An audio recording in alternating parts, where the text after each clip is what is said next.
Happy book launch day. I'm delighted to be sitting down today with Micah Rodney for the launch of The Earth Shrine. Micah, thanks for joining me. Always a pleasure, Alex. So, for those who are completely clueless to what The Earth Shrine is, can you tell us what it is? Apart from obviously it's a book, a very big, heavy brick book. 430 pages of book. Yes. Um, it is a choose your own adventure book, very much in the same style. I grew when I was brought to this. I'd mentioned that I grew up with the Zork choose your own adventure books, but there are others out there, particularly the fighting fantasy books, which Alex has some history with. Hmm. Um, as you mentioned before, it used to be the original name idea for Final Fantasy was fighting fantasy. So it's kind of neat that you've got that comparison there. But any sort of book in that style, choose your own adventure, turn to page, whatever you used to call them, it's a book where you're the protagonist and you get to choose the outcome of the story. So, kind of in simple terms, basically, once you've selected your class, your character, etc., you may come to a point where, let's say, there are two doors in front of you, and you have the option of if you want to open the door on the left, or if you want to open the door on the right. So it gives your story so much. It's so dynamic, right? It's a very dynamic story, and it also gives it so much replay value, which I think is one of the coolest things. It was written with the intent that you would not be able to see everything on one read through. Yeah. In fact, I specifically made branching paths such that you have to play it at a minimum 3 times before you'll see everything that's in this book. That's an interesting fact. So some people out there might be wondering, well, how is this connected to KubeCon? How is it connected to Final Fantasy? Well, obviously, it is a treasure trove of Final Fantasy content, but it's not based on any particular game. Obviously, it's heavily referencing Final Fantasy 1 because of the shrines, but it pulls from the entire series. There are so many little Easter eggs in there, many of which I don't think we should spoil for our readers. I think they should be saved. But maybe in the future we could do a little podcast where we talk about, to be honest with you, most of them as we were going through, I'd forgotten about. And I'd be like, oh yeah, I forgot that. But what was the reason behind that? And some of them are really obvious, but some of them are really subtle, like the names of towns and places. If you maybe look at the name of it, then you look at the translation of that, perhaps in a different language, you may be able to connect some dots and things like that. So there's some really interesting ones in there. So, We want talk it to us be through full of. the maybe the process of how this came together for you, and maybe talk about, I did mention in my earlier cast how this was meant to be 6 chapters, but we ended up going with 5 because, like in my mind when we originally wrote this, I was thinking, oh, little paragraphs, but this ended up being a honka chonk book, right? Yeah, so the way it started was I was watching a Kupo cast a couple years ago, and you had mentioned this amazing project that sounded really cool called the Earth Shrine. And I was like, oh my God, I can't wait to read that. And then you said, Micah, can we have a little chat? And I'm thinking it's about Seed, the beginning, the book that I wrote with MJ Gallagher. Um, and he was like, have you heard about the Earth Shrine? And I'm like, oh yeah, it looks so good. I can't wait to play it. I love those kind of books. And it's like, that's great. Can you write it for me? It's pretty accurate. Um, I was touched. And again, like I mentioned at the beginning, I grew up with these kind of books. So I'm like, this, yes, I want to do this. And then from there, we were hashing out the particulars. Mhm. It's surprisingly in depth writing a book where you're not just writing start to ending. It's a lot like programming. In fact, my design document looks a lot like coding in BASIC. So Mhm. like very 30 go to 10. Um, but we did this out over the course of what was it, 18 months that we put Yeah, this together? it was over a year for sure. I can't remember the specifics of it, but it was a long haul, and there's a it takes quite a bit of work on your part, not just to write it, but to, as you said, to work out the mechanics of it. It is a very intricate book, and I think this is a great moment to just kind of give a shout out to our test readers, our beta readers, because without their valuable feedback, there probably would have been dead ends. Because I know for a fact that some of the copies did absolutely have dead ends.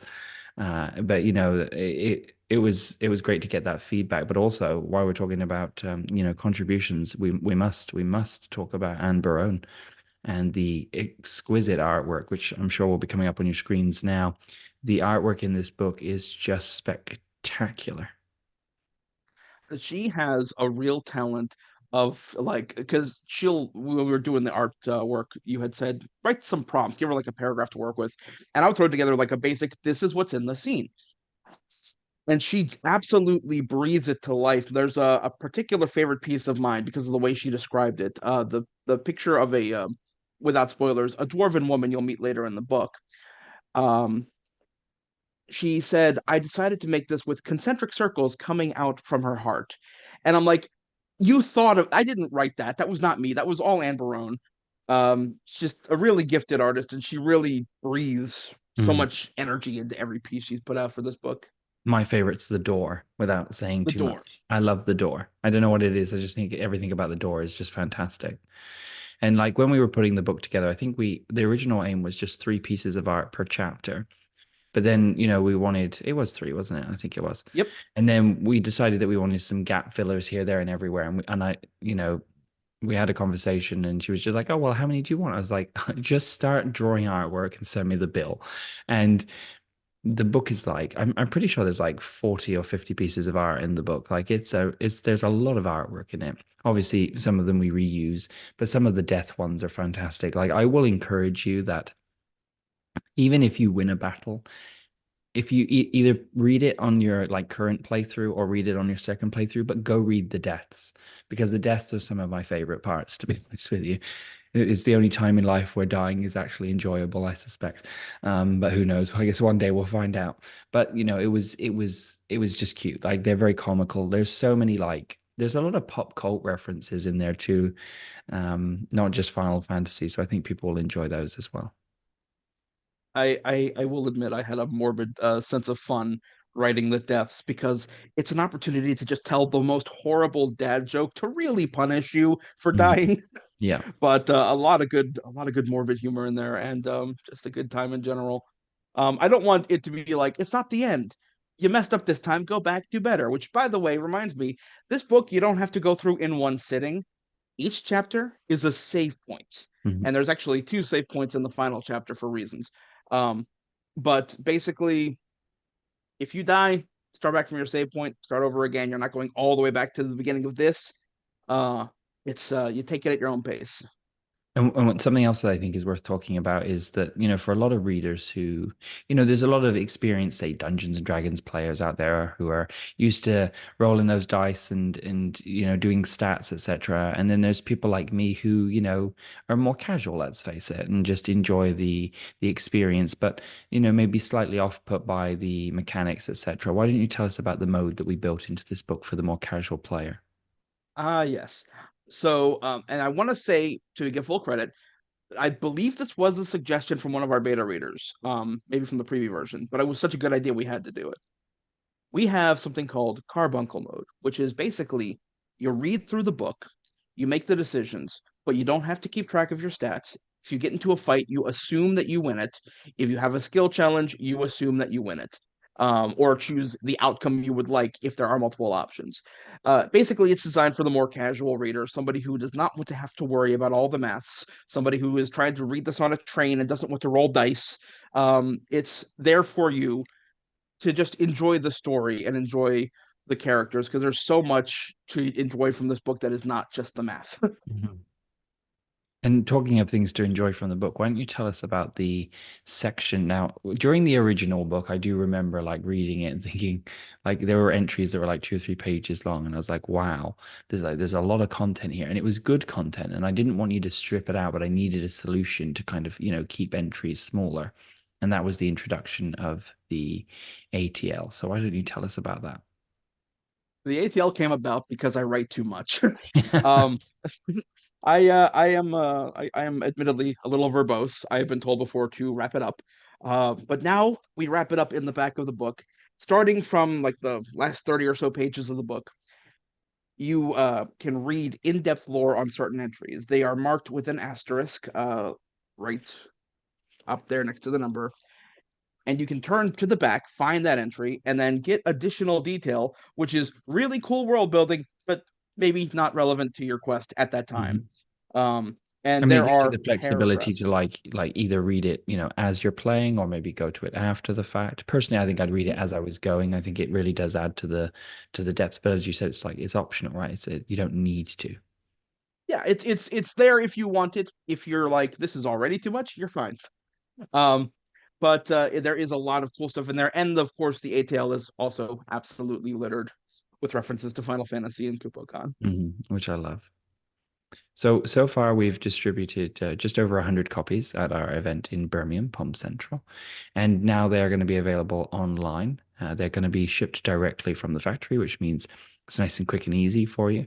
You can purchase them right now over on Kubo.shop. But before we wrap it up, Mike, I was hoping that you might read us a passage from the book. Oh, but of course I will, Alex. It's almost Um, staged. It's almost like it was prepared. Here's one I I know, right? prepared earlier. For those of you who were lucky enough to see us um, in Birmingham, you will recognize this passage. But for those of you who weren't there, congratulations, you're getting a freebie. Don't say Alex never did nothing for you. This is entry 8. You are in the starting town of Horn Harbor, and you have decided, for whatever reason, to enter the pub known as the Shady Flan. As you enter the Shady Flan, you find yourself surrounded by the sights, sounds, and indeed smells of raucous sailors, salty merchants, and spoony bards. The sound of vibrant pipe music accompanied by lute and tambourine dances through the hall.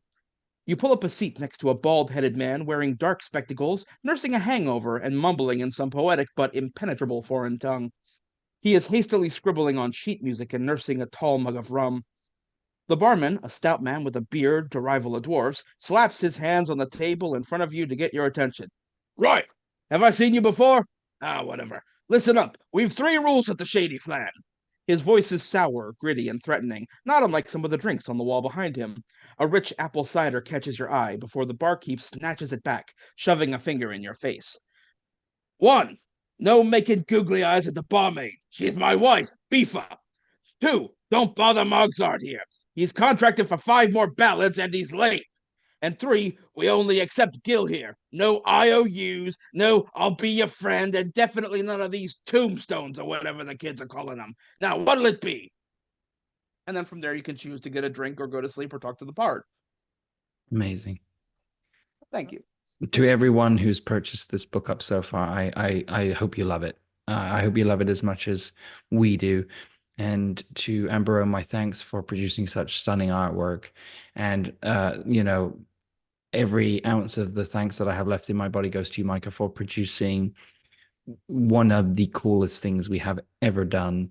I know you poured your heart and soul into this, and I hope that people will pick it up. What would you say to those who might not be, who might not be flavored readers, people out there who, books aren't really their calling? What would you say to them when considering picking this up?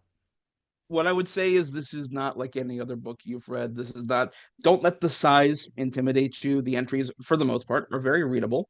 And because it's a choose your own adventure, you're going to be reading less than half of this on one go through. But more to the point, it's a good adventure. It's one that you are in control of. It really, when you're really in it, it feels more like going on an adventure than reading a book. Amazing. Well, it's available right now over on Kubo.shop, so make sure you pick up a copy. And if it succeeds, which it seems to be doing, then we should be back with more information on the next entry very, very soon. Micah, thanks so much. Thank you so much, Alex. Y'all have a good one.